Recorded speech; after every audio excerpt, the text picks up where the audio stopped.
And my worry is the following. In recessionary markets, when all of you start to think about cost cutting, you end up cutting the wrong things. And I'll tell you even why that happens. Because the people who are given the responsibility for cost cutting are who? They are the people in finance. Nothing wrong with finance, by the way. Nothing wrong with finance. But how much does finance know about what customers value? How much do they understand really the dynamics of marketing and what happens in markets? And so for no fault of their own, they end up cutting sometimes the wrong things.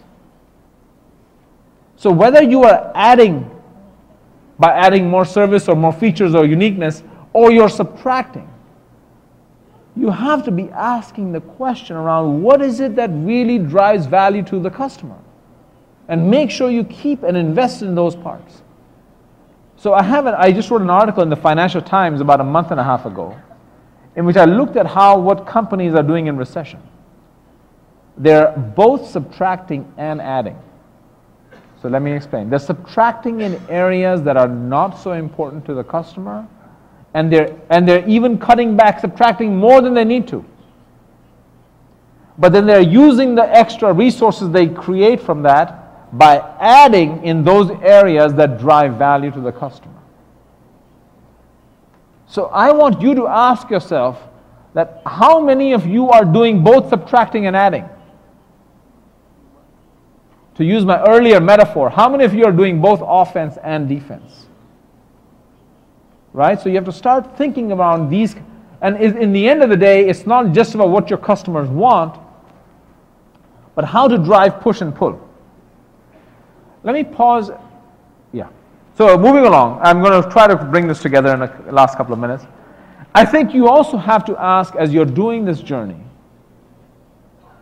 I've given you this slide just to think about what drives value to the customer. So you have to be asking the question, is it the product attributes or is it service attributes? In the retail sector, the question you ask is it the product alone that drives value, or is it the service that goes with the product, or generally that adds value?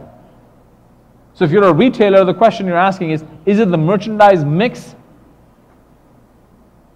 and the pricing that drives value, or is it the store layout, the ambiance, the service experience that drives value? Similarly, if you're a manufacturer selling, so I want to just alert you guys to one more thing is, many of you I think are people who are selling to retailers. Right? And if you want to be a successful seller to a retailer, you need to understand that retailer's business as well, if not better than he does. Because how can you deliver value to him if you don't even understand his business? And saying, let me understand what's really important to the retailer's consumer. Because it is only by understanding that can you then help the retailer. Ultimately, your goal is to help the retailer be more successful in his business. If you can do that, he's willing to reward you for it. If you're simply pushing product and saying, well, your business is retail, my business is selling product to you, you're selling a commodity. You are not doing anything meaningful beyond pushing product.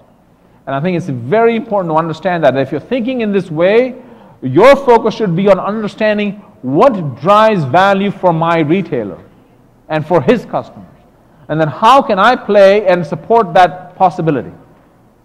And then you have to think about, is it the product, is it service? Because you might say, geez, if it is service attributes, how can I help my retailer on the service side? Is it better signage? Is it better information? What can I do to help my retailer create the uniqueness he is trying to build?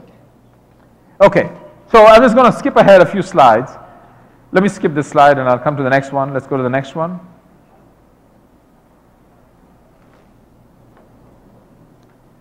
So I was telling you earlier, this customer centricity, in America we call it, motherhood in apple pie, which is platitudes. It sounds good. If I asked you right now, how many of you are customer centric? Everybody will raise their hands. Nobody's going to say I'm not customer centric. But I must tell you that if you really, really ask yourself, the answer may not be so simple.